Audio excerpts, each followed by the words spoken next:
Video එකේදී C++ programme කරන්නේ අපි command prompt එක හරහා ඒ කියන්නේ compile කිරීම සහ run කිරීම කියන ක්‍රියාවලිය සිදු වෙන්නේ command prompt එක හරහා ඊට අවශ්‍ය අත්‍යවශ්‍ය commands ටික තමයි මෙන්න මෙතනදී සාකච්ඡා කරන්නේ. මුලින්ම අපිට navigation command ඕන. ඒ කියන්නේ folders වලට යන්න command prompt එක හරහා. navigation command ටික තමයි පළවෙනි එක තමයි cd. මේ cd කියන command එකෙන් directory එක change කරනවා. උදාහරණයක් විදිහට cd කියලා type කරලා e. මෙන්න මේ වගේ තිත් දෙකක් ඊට පස්සේ මේ slash c++ කියලා අපි type කරලා command prompt එකේ enter කරොත් අපිට මේ e කියන drive එකේ c++ කියන folder එකට යන්න පුළුවන්. ඊළඟ වැදගත් කෝඩ් එක තමයි dir. dir කියන එකෙන් අපිට මේ files ඒ කියන්නේ folder එකක තියෙන නැත්නම් directory එකක තියෙන files list එකක් විදිහට බලා ගන්න පුළුවන්. ඔය command දෙක තමයි අපිට මෙතනදී ඉතා වැදගත් වෙන්නේ navigation command වෙන්නේ. අපි ඊළඟට බලමු command prompt එක හරහා compile කරන්න ඕන කෝඩ් එක මොකක්ද කියලා. C++ program එකක් command prompt එක හරහා compile කරද්දී මෙන්න මේ විදිහට අපිට compile කරන්න පුළුවන්. මුලින්ම G++ කියලා type කරලා ඊට පස්සේ අදාළ ෆයිල් එකේ නම .cpp. මොන උදාහරණයක් තියෙනවා hello.cpp කියන program එක compile කරන්න ඕන නම් අපි මුලින් type කරන්න ඕන G++ ඊට පස්සේ ෆයිල් එකේ නම .cpp. දෙවෙනි method එක තමයි compile කරන්න තියෙන දෙවෙනි ක්‍රමය. G++ කියලා type කරලා ෆයිල් එකේ නම .cpp ඊට පස්සේ ඉරක් o output එක අපිට output එකට එන්න ඕන නම සහ ex එක. මේ method එකේ විශේෂත්වය තමයි මේ ෆයිල් එක compile කරාම අපිට හැදෙන්න ඕන output එකේ නම අපිට මෙතනදී තෝරලා දෙන්න පුළුවන්. මෙතනදී එන්නේ output.exe කියන ෆයිල් එකක් තමයි අපිට හැදෙන්නේ. මොන උදාහරණයක් විදිහට hello.cpp කියන එක compile කරලා අපිට output එක hello.exe විදිහට මෙන්න මේ ක්‍රමයේදී අපිට output එක අවශ්‍ය නමින් ගන්න පුළුවන්. ඊළඟට run කරන්න තියෙන command ටික බලමු. run කරන්න තියෙන command ටික තමයි අදාළ exe එක හැදුනායින් පස්සේ ඒ exe එකේ ෆයිල් නම මෙතන output කියලා දාලා ඊට පස්සේ අග .exe කියලා දැම්මහම හරි. ඒ කියන්නේ ඔන්න hello කියන එක අපි කරොත් hello.exe විදිහ. අපි දැන් මේවා මේ practically කරලා බලමු කොහොමද වෙන්නේ කියලා. C++ program කරද්දී සහ ඕනෑම programming language එකකදී අපිට මේ සමහර special characters මොනවද කියන එක දැනගන්න අවශ්‍යයි. මේ තිත් දෙකෙන් පෙන්වන්නේ. මෙන්න මෙතන උඩින්ම තියෙනවා තිත් දෙකකින් මෙන්න මේ මෙතනින් පෙන්වන්නේ. ඒකට කියනවා colon. ඊගාවට මේ තිත සහ කමාව ඒ තියෙන semicolon. ඊළඟට C++ වලදී විශේෂයෙන් මෙන්න මේ වගේ ඊතල දෙකකින් මෙතන output එකක් පෙන්නනවා. වම් අත පැත්තට තමයි ඊතලේ තුඩ තියෙන්නේ. ඊළඟට දකුණු අත පැත්තට තියෙනවා මෙන්න මේ ඊතල දෙකෙන් මගින් input පෙන්නනවා. ඊළඟට මේ round වරහන් brackets නැත්නම් parentheses. ඊගාවට curly brackets නැත්නම් curly braces අපිට මෙන්න මේවා තමයි නිතර programming වලදී පාවිච්චි වෙන්නේ. ඊළඟට IO stream. මෙන්න මේ IO stream එකේදී වෙන්නේ characters read කිරීම සහ write කිරීමට අවශ්‍ය පහසුකම් සපයන්නේ මෙන්න මේ IO stream කියන header file එකෙන්.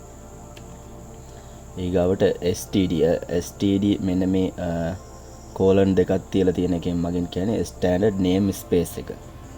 මෙන්න මේ name space එක ඇතුලේ C++ library සහ component අන්න ඒ වගේ දේවල් මෙන්න මෙතනදී standard කියන එකේ තියෙනවා. ඊළඟට cout මෙන්න මේක තමයි name space එකේ කොටසක් සහ මේක console එකේ නැත්නම් cmd එකේ output එකක් ගන්න පාවිච්චි වෙන C++ code එක. ඊළඟට main function එක ලියන්නේ අපි main කියලා main කියන වචනේ ඊට පස්සේ මෙන්න මේ වගේ round වරහන් ඊට පස්සේ මෙන්න මේ වගේ සඟල් වරහන් දෙක ඇතුලේ තමයි මෙන්න මේ main function එක තියෙන්නේ. හරි දැන් අපි බලමු notepad++ වලින් program එක ලියන්නේ කොහොමද කියලා. මේකට හරි අපි මුලින්ම type කරන්න ඕන code එක තමයි හරි type කරන්න කලින් මෙන්න මේ වගේ පොඩි වැඩක් කරගත්තා නම් හොඳයි. දැන් මම මේක මේ ෆයිල් එක save කරගන්න folder එකක් හදා ගන්නවා. ඒකට desktop එකේ හෝ කැමති තැනක folder එකක් හදා ගන්න. මම test කියලා folder එකක් හදාගෙන තියෙනවා. මෙන්න මේ test කියන folder එකේ තමයි මම දැන් මුලින්ම save කරලා වැඩේ පටන් ගත්තා නම් අපිට ගොඩාක් දේවල් ලේසියෙන්ම කරගන්න පුළුවන්. ඔන්න ඒකට මම මේ save කියන option එක පාවිච්චි කරනවා. ඊට පස්සේ desktop මේ test කියන folder එකට මෙතන save කරන නමක් දීලා මම මේකට නම දෙනවා hello.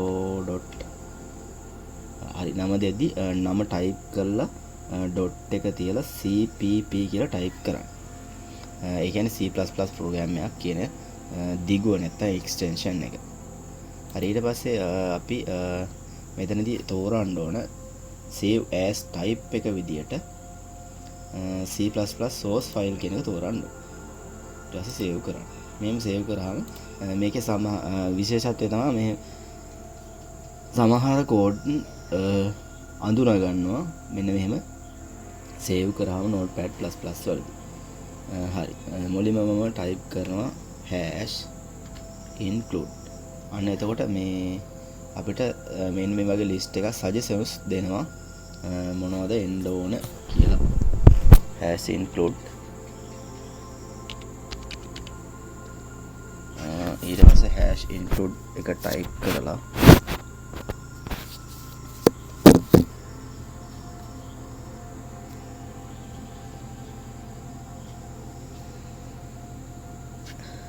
අපි මෙතනට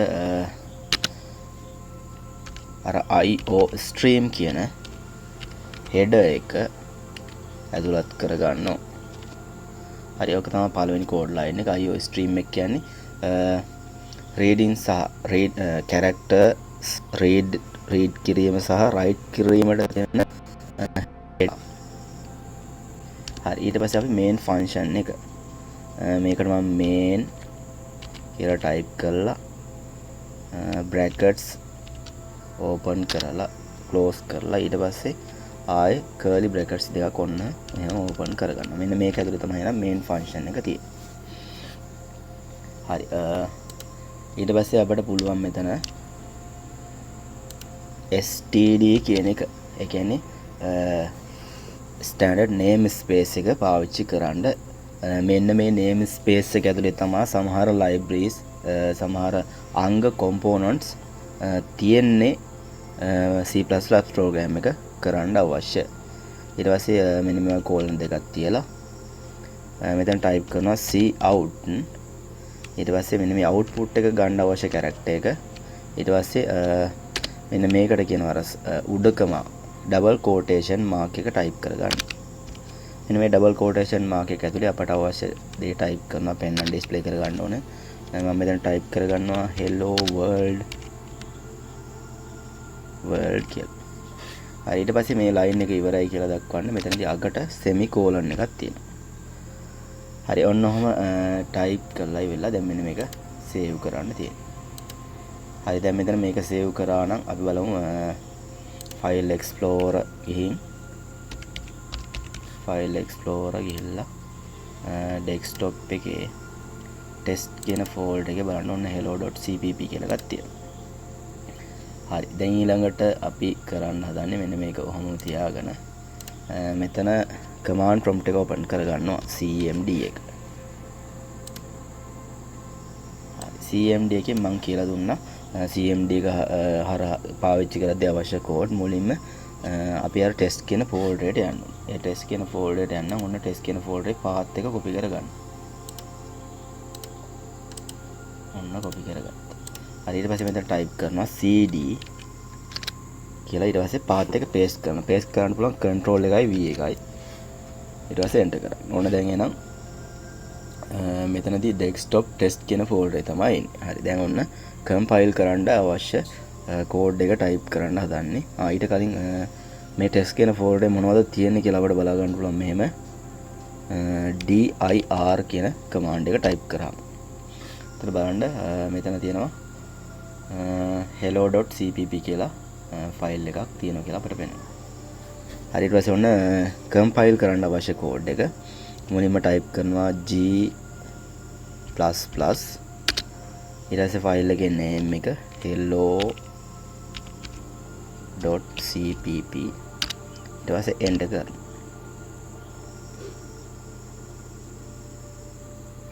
හරි. ඔන්න enter කරායින් පස්සේ ඔන්න compile වුණා. හරියට compile වුණා. දැන් මේක run කරන්න තියෙන code එක. run කරන්න කලිනුත් අපි බලමු මේකේ මොකද්ද test කියන folder එකේ ඇතුලේ මොනවද හැදිලා තියෙන්නේ කියලා. මෙතනදී ඔන්න a.exe කියලා ෆයිල් එකක් හැදිලා තියෙනවා.